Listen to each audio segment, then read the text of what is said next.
Namaskaram. Really happy to be sharing this experience with all of you. And thank you, Deepa, and the great work that you're doing through Upasana. So required for the dance field and the need of the hour. You're always looking for poetry, composers, poets, works that can inspire you to present it as part of your repertoire, as part of your performance, isn't it? I think seeing somebody either perform or I'd heard Professor Raghuraman talking about a poem from the Purananuru. And here I have to pay my respects to Professor Raghuraman. He is such a great scholar, and beyond all that, he is a true academician who inspires and ignites the thirst for knowledge in whoever he meets. His agenda has always been, since he works a lot with dancers, his agenda is, it is not enough just to dance. You have to study. You have to study the literature. You have to be a scholar as well. You have to be a scholar artist. And also, he is so particular about documentation and writing and authoring books, articles, etc. Because he says that, the resource material that we have has stopped with a certain period. Today, it is our duty to bring out publications, to bring out researched works from practitioners also, to show how literature is used in practice, or to show the point of view of an artist of literary works, etc. So he is somebody who is doing yeoman service for the art world, especially for dancers, to encourage them to work and study. And also, he's such a valuable resource person.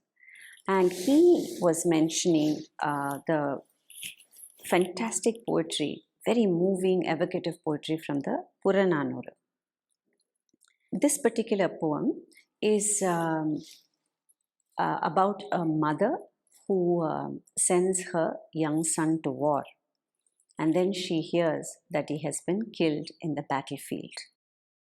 And this kind of poem or this kind of subject does not need you to be born in a particular period, or doesn't need you to be familiar with a culture or with a language of communication to understand the emotion behind it, isn't it? So for me, that was what really caught my imagination and my interest.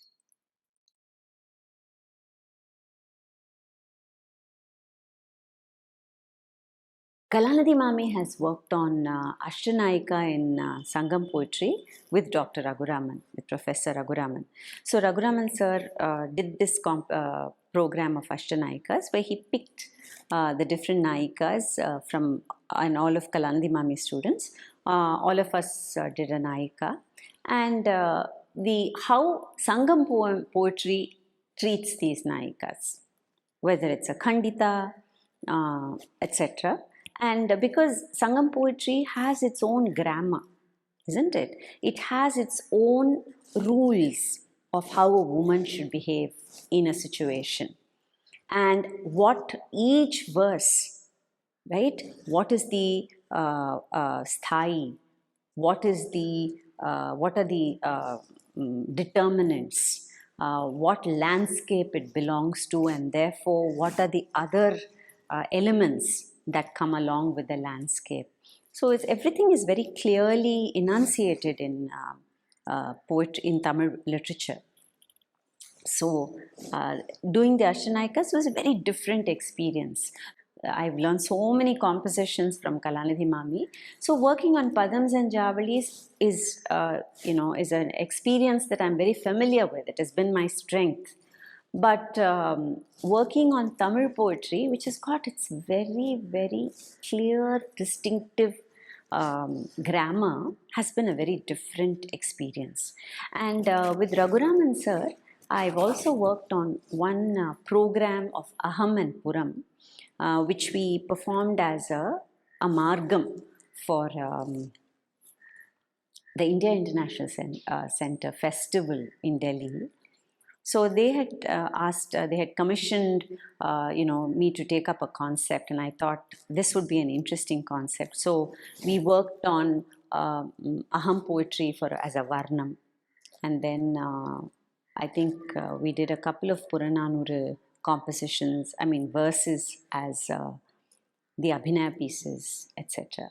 So in the Varnam, we took the Nayikas, the heroine's love for the hero, and then when he leaves, how bereft she is, the viraha she undergoes, and how she deals with it, and how the poetry talks about the separation, about the woman's emotions during the separation, what her mind yearns for, how it yearns for the hero, and the very clear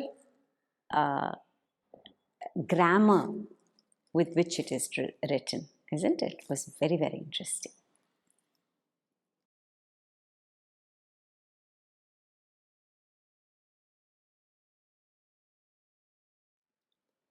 So, work on a composition. See, I'm talking only with reference to a composition.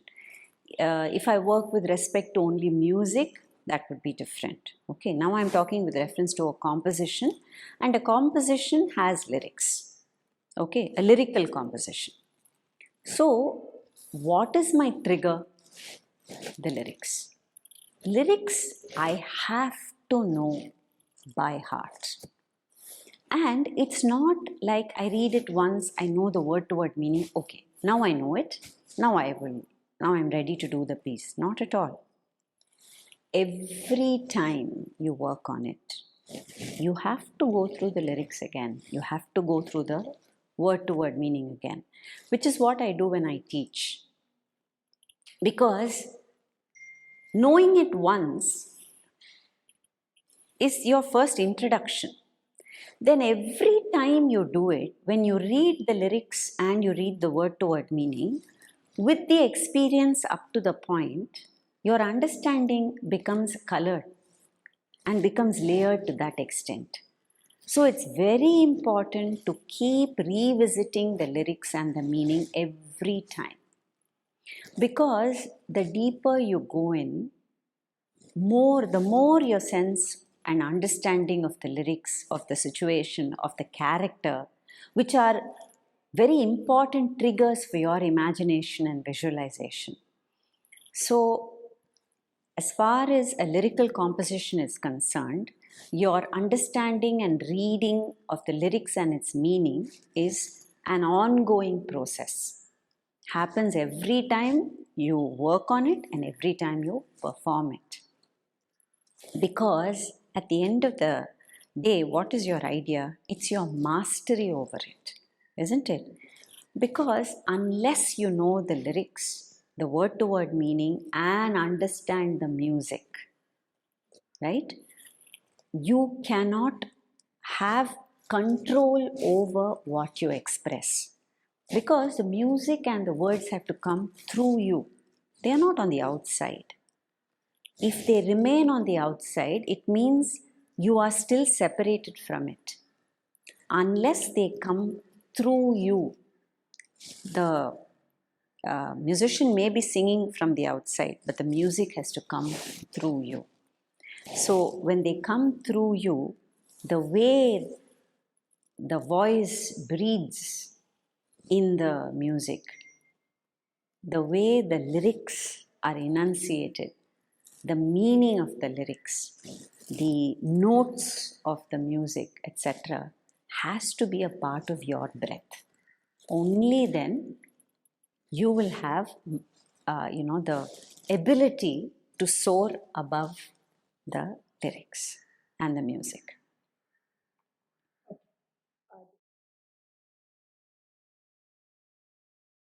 What is the flow that you want in the poem, especially for poetry that is not written for dance and for which music does not exist, right? For that, this comes with repeated readings and when the music is being composed. What makes sense to you? Sometimes the last line could be the first line that you use in your musical composition. It could be the introductory word for your entire composition, because that's what maybe for writing, for a written work, that's what makes sense to the poet. But the poet has already handed you his poetry. So when you read it and you want to understand how to visualize it, maybe the last word can be your introduction to the visualization. So, but these are all artistic choices that you make while composing the music and composing the dance. And it comes through discussion.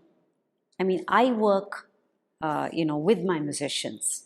Of course, I mean, the dance the composing of the dance, etc., happens, we are doing it.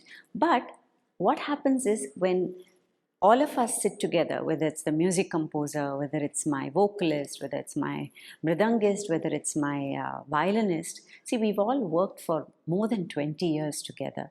So we have a very good rapport. And their sense of music and sense of dance is, they come up with is very valuable. So, through discussion, through their opinions, this works, this doesn't. Pausing here makes sense, they would tell me sometimes. So those things are triggers for me when I'm composing the dance. And then what happens is, it gives me ideas. It gives me, okay, I can move in this particular way. And sometimes when I'm performing it in rehearsal, suddenly what would happen is, while we are doing it, suddenly we feel, okay, it's good to pause here. Or maybe the violinist suddenly does a sanchari there, and then, as a dancer, I respond to it. So these are all things that can happen organically. Sometimes it's deliberate, sometimes it happens organically.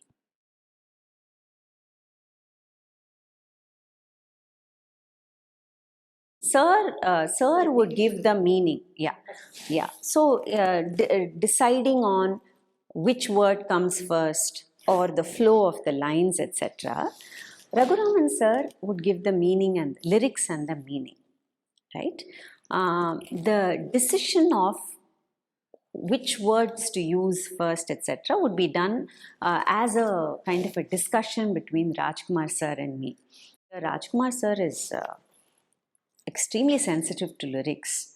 So he has an instinctive understanding and feel, isn't it? So he comes up with very valuable suggestions. Then what we would do if we had a doubt, we would discuss with Sir, is it okay to start here? But the flow, etc., was decided by Rajkumar Sir and me. While he was composing the music, we discussed what the flow could be. And through trial and error, in the composing of the music, we decided on the flow. But once the music was composed, and then I did the composition for dance, did the composing for dance, the areas where he gave pauses, etc. He said, Inge Mishram, we can use Mishram here with the violin bit. We had not decided what I would be doing in dance when he was doing the music composing. But when he gave those music bits, etc., while I was composing for dance, because the flow was a little clear to me even during the music composition, I was able to fill in all the musical interludes. The visualization, etc., happened only when I started composing the dance. So once the music was ready, and as I said, it was freestyle.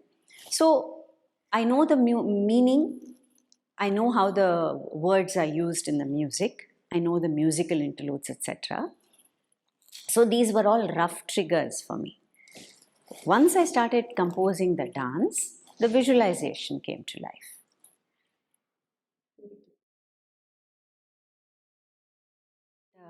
See, the thing also is I have been trained by Kalanidhi Mami, isn't it, in Abhinaya? And the way she has instilled the way of working is you have to know the word to word meaning. It's not enough to know the line meaning or have a sense of what the poetry means. It is very important to delve into the word to word meaning. Unless you know the word to word meaning, you cannot emote, you cannot construct the hands. The hands are dependent on the lyrics if you're performing to lyrics, and the hands bring out in depth the intention of the poet. So, what are we doing as artists? We are visualizing the intent of the poet and the poem. We're bringing it out alive, isn't it? Visually. So, you have the poem with the lyrics and you have the music. If you already have the music, that's good. You have the poem and the music. In this case, in the case of Purananuru, it is a verse, it is a poem, isn't it? Which is not set to music already. And so I normally then work with a composer. The composer I love working with and I have worked with a lot is Dr. Rajkumar Bharathi. Dr. Rajkumar Bharathi has a great sense of both lyrics and of course he's a great musician.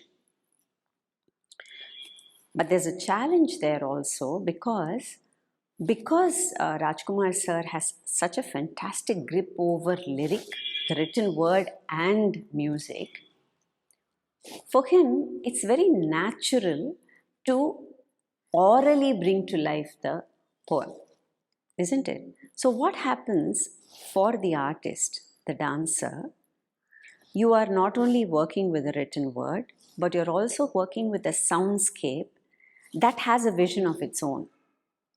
And that vision is not the vision of the poet, but the vision of the composer looking at the poem. So you see the different layers you're already working with. And a lot of times it's a challenge to rise above the music. A lot of times it's a challenge to understand where to allow the music to take a back seat and get the visual in front, and where the visual follows the music. So these are all, challenges that you work with, and it's a part of composing for dance, isn't it? Whether you're composing the music or you're composing the dance. So this understanding and comes with experience and of course analysis, isn't it? As artists, we also analyze as we go on. So as far as the Purananuru, the poem from Purananuru is concerned, it's also a challenge because the poem is written in a certain order. It may not be the linear order of the meaning. It may go back and forth in time, isn't it? So visually, how are you going to handle it? See, a composition which is written for dance, which is set to music for dance, already all these things have been thought of. So as an artist, it is the creative input is to how to bring it to life visually. But for a verse that has not been set for dance or composed for dance, you have to start from understanding how to place the lyrics in music. How to, if necessary, switch the lines to create a flow of meaning that makes sense to you or what you are imagining visually. So these are all what you gain from experience, what you understand from experience. So the poem speaks about a woman and it describes her as a frail woman who walks into the battlefield because she wanted to know whether the son whom she had sent to war had how he had died, because she hears that he had died killed from behind, which automatically means that he was perhaps running away from the battlefield. And the poet says she goes to the war field with a sword in her arms because she wanted to know how he had died. If he had died the way people were saying, like killed from behind, then she would cut off the breasts that fed him, that nourished him, that nurtured him. But when she comes there, she sees him lying wounded and dead, but killed from the front, a sign that he had died a brave warrior. And the last line of the verse says, and she was happier than the day when she had given birth to him. So this is the poem. It gives you so many different images and understandings about, first of all, it's about the Tamil people who were a proud warrior community. And the mothers raised their sons with tales of courage and valor, because the goal of every man was to go to war and protect his homeland, isn't it? And the sign of a great man was established only if he proved himself a warrior. That was a sign of a man, of a life truly lived, of a worthy man. So you see all the criteria. So, and the women raised their children to be like that. The women were proud of the men, their husbands or the fathers who were like that. So it gives you a sense of what kind of a woman the mother is. It gives you a sense of the atmosphere in which this child is brought up. And the very powerful words that she wanted to cut off the breasts that had nurtured him if he had died a coward take on a significance. How can a mother kill her, disown a child, or rather feel badly for a child? First of all, he has been killed. But how can she even feel badly because he had died a coward? Does that make any difference? Is what we would say from this point of view, isn't it? We'll say the child is gone. Does it matter how he died? She has lost him. Isn't it grief enough? But you see, even in that grief, what is the mother's thought? Why does she think like that? So this poetry, the times that they were written in, what a mother's emotions were, could have been.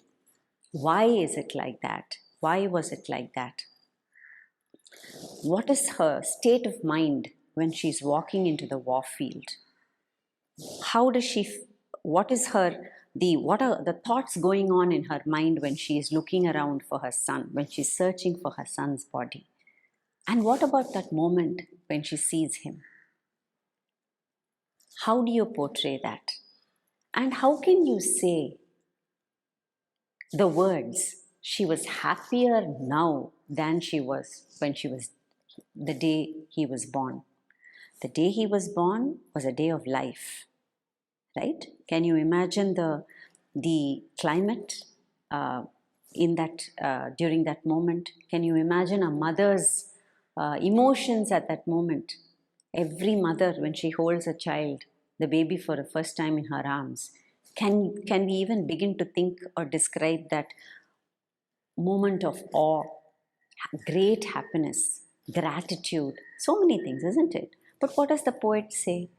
The poet says, when she sees that child lying dead, she was happier than she was at that moment than the moment when she gave birth to him.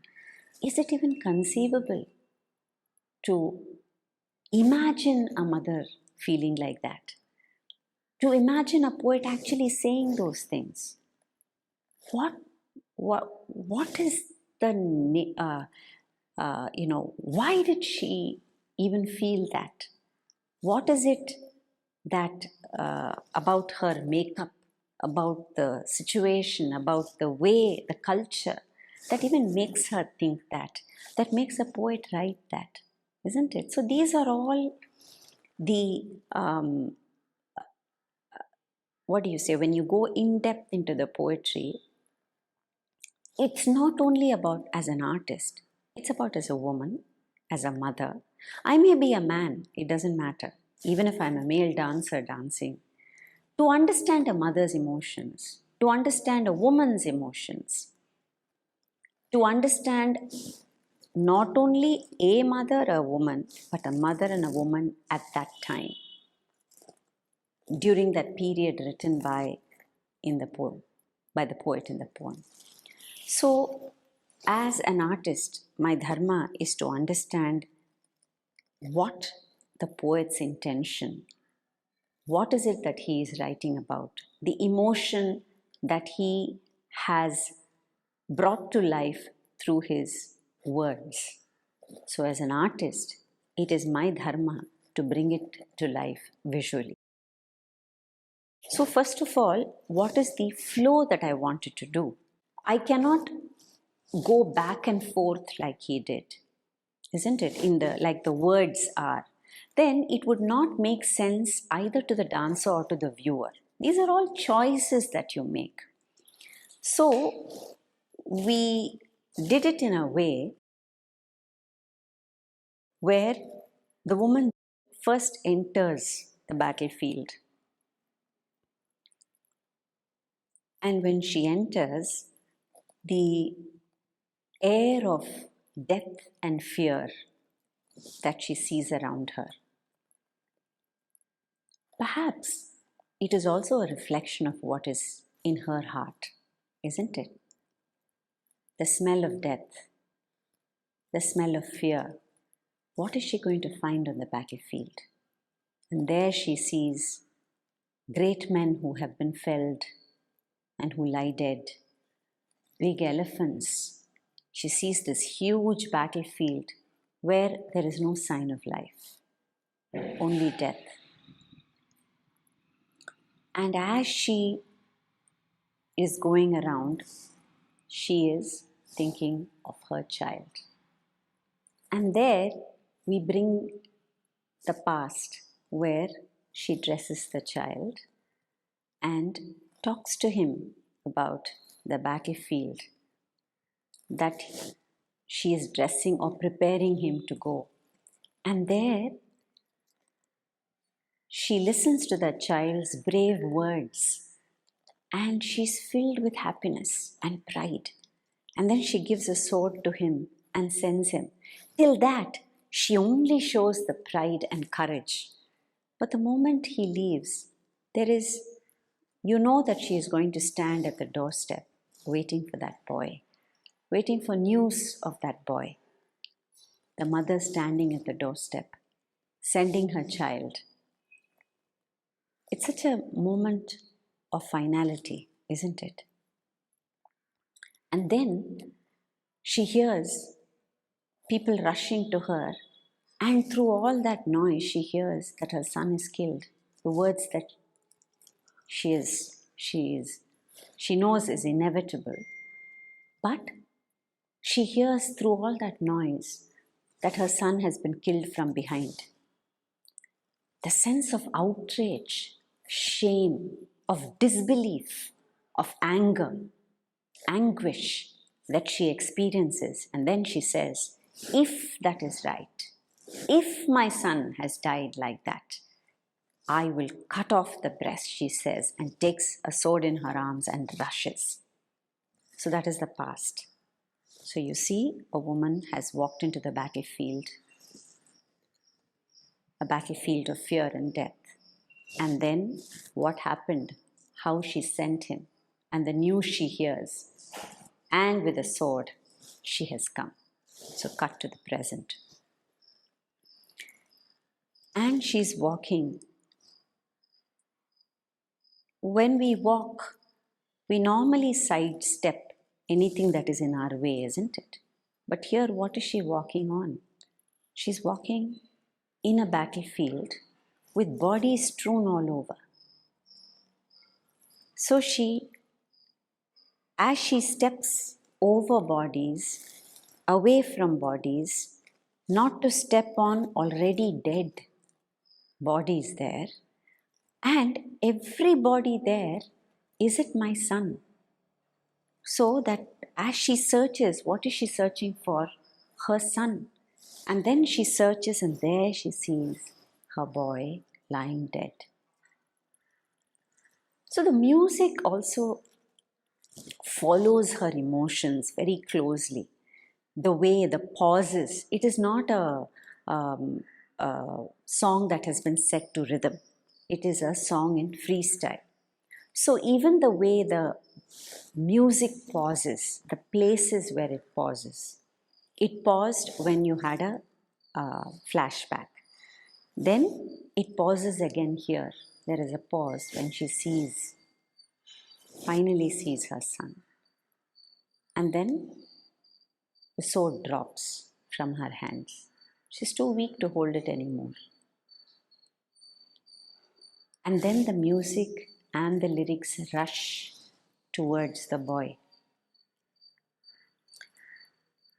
Because after that initial moment of perhaps that hesitation to actually accept that he is dead, and that fear that grips you, that makes your body too leaden to even move, isn't it? Then that purpose, why she had come there, then she rushes again towards the body, and there she sees her son lying dead.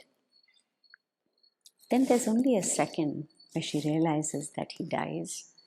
He has died with a sword to his chest. And it's almost a moment of mad happiness mixed with sorrow. Right? You are seeing the bloody chest of your son, but you are there happy. He died a courageous soldier. And then she calls out to whoever could hear, but who hears? Who is there on the battlefield except other distraught family and those who are lying dead? She says, look at my son. And there is this crazed look of happiness and sorrow on her face. Look at my son. He died a brave soldier. And then she says, the poet says, she's filled with happiness. And then what happens? She just gathers the little child in her arms. So the poem ends here. But for us, I felt that a mother cannot stop there, isn't it? For a mother, the child, whatever its age, remains her child. The child that she had fed, the child she had dressed, the child with whom she shared such a deep physical and emotional bond. So she gathers the child, and then the grief in her and the mother in her mourns the child that she has lost. So we went to Neelambari. What does a mother do best? She sings a lullaby, isn't it? That's like the time of comfort, both for herself and for her child. And this child has gone into a deep sleep, never to wake up again. So she places him on her lap and sings a lullaby on his last journey. So this is how we visualized this. And the thing is, it's a poem that strikes a chord in all of us because it talks about loss. It talks about, laying your life for a cause, for a country, and what a family goes through when they send their children to war, whether it's, in the defense, whether it's in the Air Force, whether it's in the Navy, whatever it is, at every point in history, we lose our soldiers, we lose our young youth. So every time a soldier is laid to rest, there is a family there which is proud that he or she gave up his or her life for the country and for a cause. But they lost a loved one, isn't it? They lost a family, they lost a son, they lost a husband, they lost a father. So what they go through is something that is not either belongs to a certain time or can be understood only if you understand the lyrics, or it's particular to one country or one place or one village or one area. Not at all. It is something all of us understand. And it is something that brings tears to your eyes because it is not only, I may not have lost somebody in a war or, who had laid down his life for a country. But we all have suffered loss in some way or the other, whether personally or we have witnessed the loss of our loved ones or extended family or neighbors or friends or seen somebody go through it. It doesn't matter. And this actually triggers your memory and your emotions.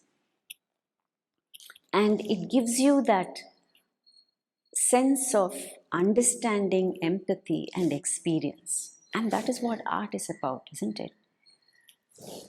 Art is about feeling those emotions without actually going through the loss again. But in a way, it is cathartic. In a way where you cry, but it is to crying to heal. So I feel art is such a great healer and such a sense of comfort and so crucial for society. And this poem has actually, it developed over performances. We set it, of course, in during rehearsals. But for me, the best way for the way I develop the compositions has always been on stage. So every time we perform, the responses, how it feels, and what we feel would have worked, and then we tried during the next performance. That's how this poem also developed over time. And it has been a poem that has never failed to move all of us and the audience.